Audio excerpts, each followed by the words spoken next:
Son hafta 14.500 liralık bir satışım olmuş. Uzun süredir bir onluğa girmediğim halde ciddi gelirler elde edebiliyorum.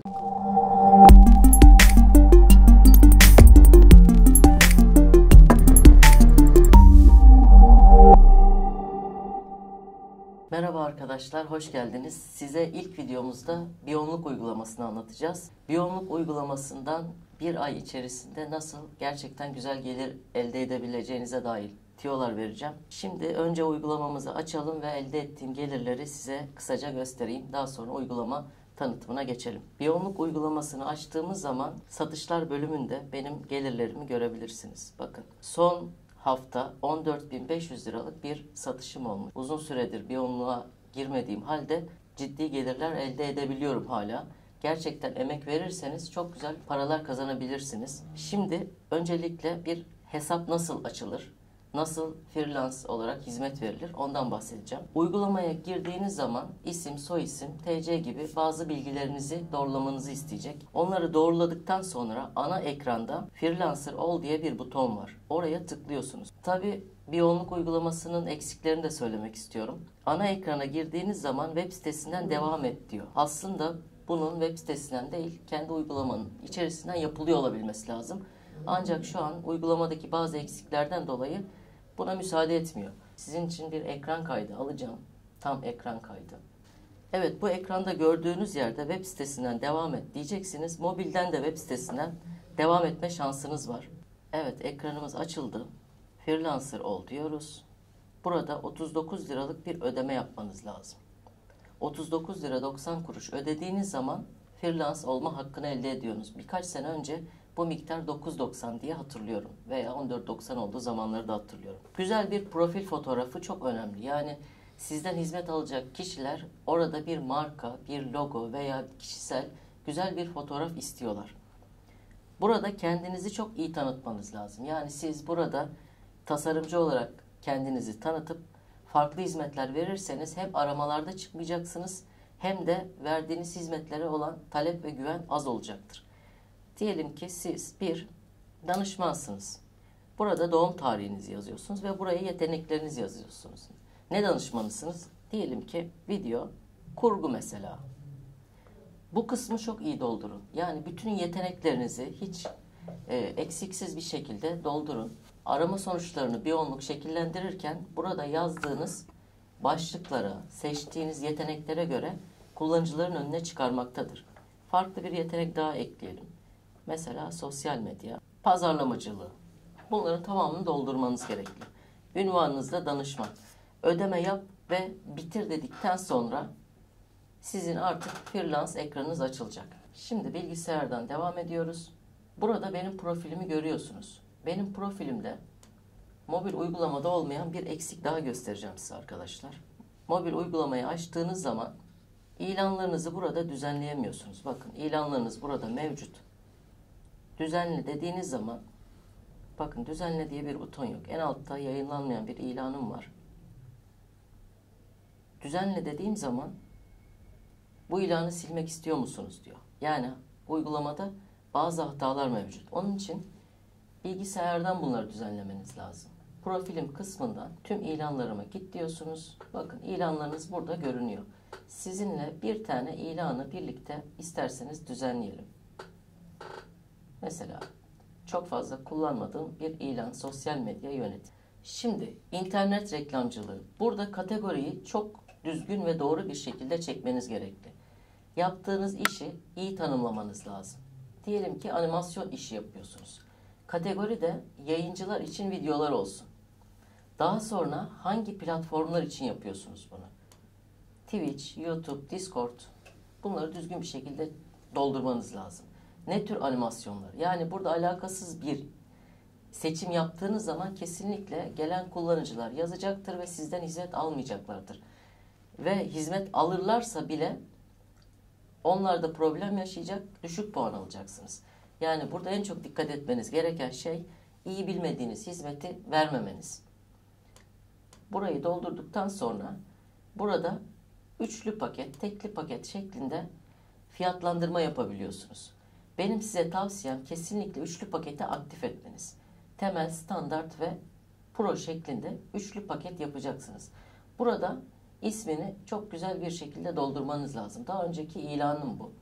Elimde 100 milyona yakın takipçisi olan sayfalarla hesap kasımı yapıyordum. Buradan çok güzel de dönüşümler aldım. Buraları kendi verdiğiniz hizmete göre dolduracaksınız. Pakete güzel bir isim bulacaksınız. Daha sonra yaptığınız işleri, paketler arasındaki farkları güzelce anlattıktan sonra 6 gün, burada günü seçeceksiniz. Kaç gün içerisinde teslim edebilirsiniz?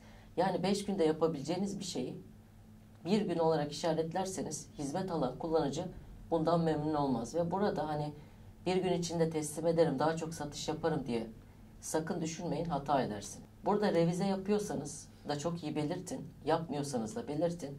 Müşteri sizden daha sonra revize istediği zaman parasını alamayabilirsiniz. Yani siz buraya 3 revize dediniz. Müşteri sizden 1-2 revizeyi istedi. 3'ü de istediğinde yapmadığınız zaman ödeme sizin tarafınıza geçmeyebilir. Burada bazı özellikler var. Her kategorinin ve her hizmetin özellikleri var. Hangi paket hangini içeriyorsa bunu yazacaksınız ve fiyatlandırmanızı ona göre yapın. Eğer yeni freelance olarak hizmet vermeye başlıyorsanız benim size tavsiyem şu: kesinlikle ücretlerinizi düşük tutun. Sebebi şu: evet emek var, evet hak var ama düşük tutarsanız ve kaliteli iş yaparsanız, yıldızınızı ve yorumunuzu arttırırsanız daha sonra alacağınız işlere referans olacağı için gerçek fiyatınızı daha rahat bir şekilde belirleyebilirsiniz. Bu ek iş ilanlarının üzerinde çok durmayacağım. Bunlar sizin ekstra hizmetlerinizden sunacağınız talepler ve fiyatlandırmalar olacak. Etkileyici bir başlık bul. Evet, başlığınız çok önemli. Yani başlığın 2 tane önemi var. Birincisi, keyword kullanıcı sizin yaptığınız işi search kısmından arıyor. Bakın burada bir search kısmı var. Video editör. Bu kelime başlıkta geçecek. Video editör kelimesini kullanacaksınız. Artı kullanıcıyı çekecek ekstra bir done sunmanız lazım. Ben video editörlük hizmeti sunabilirim. Veya ben videolarınızı kısa sürede kurgulayabilirim gibi bir başlık bulacaksınız. Daha sonra buradaki açıklama kısmının 150 karakter olması gerekiyor. Benim tavsiyem, burayı doldurabildiğiniz kadar doldurun. Hani boş vaatlerle ve alakasız şeylerle değil, verdiğiniz hizmeti, ana kelimelerinizi de içerisine yazarak, çünkü aramalarda burası çıkacaktır. Hem Google aramalarında hem de Biyonlu'nun kendi içerisindeki search'te burası çıkmakta. Burasını madde madde tek tek sunduğunuz hizmetleri, vaatlerinizi ve yapamadığınız şeyleri dahi yazın. Bu altta da kullanıcılardan ne talep ediyorsunuz? Yani bu hizmeti verecek ama çünkü müşterilerle ilgili benim en çok yaşadığım şey şu: kardeşim ben bir prodüksiyon hizmeti istiyorum ama ne istediğini bilmiyor karşıdaki kullanıcı. Burada onu öyle iyi ifade etmelisiniz ki kullanıcı sizden ekstra bir talepte bulunamasın. Resimleriniz olacak. Mesela web sitesi tasarlıyorsunuz. Size bir müşteri geliyor. Diyor ki ben kuaförüm, bana web sitesi tasarla. Ama siz ondan menüleri alacaksınız, resimleri alacaksınız, videoları alacaksınız. Yani bütün web sitesindeki içerikleri sizin doldurmanızı istiyor. Veya e-ticaret sitesi kuruyorsunuz. 2000 tane ürünü daha sonra neden girmedin diyebiliyor. Buraya çok iyi ifade etmeniz lazım. Siz boş bir web sitesi kuruyorsunuz. Menüler, içerikler, bütün her şey, entegrasyonlar sizin tarafınızdan yapılır diye belirtmeniz lazım ki bir problem yaşamayın. Ve kapak resmi. Bu kapak resmi çok kaliteli bir kapak resmi değil. Benim size tavsiyem, yine Biyonlu'nun içerisindeki tasarımcılardan Biyonlu'ya özel kapak resmi yaptırmanız. Yaptırdığınız kapak resmine göre ben de çok fazla hizmet alan biriyim platformdan. Ve kapak resmine öncelikli olarak bakıyorum başlıkla birlikte. Kaliteli bir kapak resmi yaptığınız zaman satışlarınızı artıracak. Daha sonra güncelle dediğiniz zaman ilanınız yayınlanıyor. Buradan profilim kısmından bakın, ilanlarımızdan bir tanesine gidelim. Benim şu an burada en aktif olarak yaptığım hizmet basın bülteni ile alakalı bir çalışmamız mevcut. Bakın. Basın bülteni ile ilgili tek tek fiyatlandırmamı yapmışım. Açıklamamı uzunca yazmışım. Taleplerimi yazmışım. Ve bu ilana gerçekten güzel dönüş alıyorum. Şimdi uygulamadan devam edelim. Şimdi uygulamanın içerisinde bir profilim resmi var. Bir freelance hatta sahip olmanız lazım. Yani müşteri sizinle birebir iletişime geçmek isteyebilir. Uygulamanın içerisinden bir iletişim bilgisi vermek yasak. Çünkü platform gelir amaçlı kurulmuş. İki tarafı birbirine getiren C2C altyapılı bir platform. Bu freelance hattına sahip olduğunuz zaman müşteri sizi direkt arayabiliyor. Hesabım kısmı var. Hesabım kısmında şimdi girmeyeceğim ben buraya. Benim kendi banka bilgilerim olduğu için. Banka ödeme bilgileri, yani siz burada kendinize ait bir IBAN eklemeniz lazım ki para IBAN'a yatsın. Süreç şöyle işliyor. Müşteri bir talepte bulunuyor. Ya da siz müşterilerin açtığı isteklerden onlara teklif sunuyorsunuz. Karşılıklı anlaşıyorsunuz. Müşteri ödemeyi yapıyor. Daha sonra siz o hizmeti vaat ettiğiniz sürede yerine getirdikten sonra iki taraf da onaylıyor. Onayladığı zaman küçük bir kontrol süreci oluyor ve cüzdanınıza, bakın hemen gösterelim, cüzdanınıza para geliyor. 11.600 lira şu an cüzdanımda para var. Az önce 14.500 liralık bir hizmet satmışım. O sattığım hizmetin miktarı buraya yatmış. Bu miktarı siz sistemde de kullanıp başka hizmetler de alabilirsiniz. Parayı çek dediğiniz an çekmek istediğiniz miktarı buraya yazıyorsunuz ve çekme işlemini başlat dediğiniz zaman tarafınıza ödeme yatıyor. Şimdi bana uygun alıcı istekleri, startup projesi, dijital pazarlama desteği. Burada müşterinin bir isteği var. Siz burada bu müşteriye teklif verebiliyorsunuz. Bakın ne kadar teklif vereceğinizi siz kendiniz seçiyorsunuz. Daha sonra şunu göstermek istiyorum size. Portfolyom diye bir alan var. Siz ilan dışında ilanlarınızla entegre çalışan bir portfolyo ekliyorsunuz. Yani bir video montaj yaptınız. Güzel bir hizmet oldu. Siz bunu portfolyonuza ekliyorsunuz ve müşteriler oradan bakıp karar verip alabiliyorlar. Portfolyoları da ayrı ayrı açmanız gerekmekte. Diğer göstereceğim şey size listelerim. Hizmet alıcı olarak siz almak istediğiniz hizmetleri listeleyip daha sonra alabilirsiniz. Özel alıcı isteklerime girelim. Siz buradan kendiniz bir hizmet almak istediğinizde bu ekranı kullanıyorsunuz. Ve son olarak da şu şekilde bitirelim. Ben size kendi satışlarımdan bazılarını göstereyim. Bakın daha önce yaptığım satışlar, biraz aşağı gideceğim. Çok fazla uğraşmadığım halde gerçekten güzel hizmetler sundum.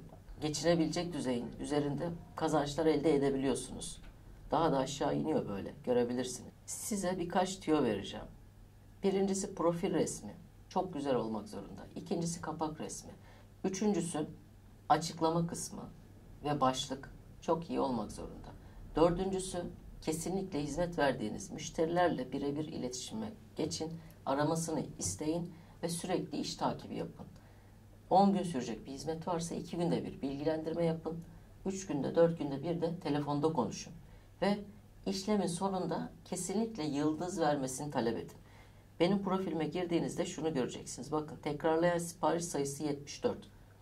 Bir hizmet alan olarak da ben buraya çok dikkat ediyorum. 74 adet siparişi tekrarlayan bir freelance varsa ben onunla çalışmak isterim. Çünkü karşıdaki kişi memnun. Son iş teslim bir gün önce. Buna da bakıyorlar.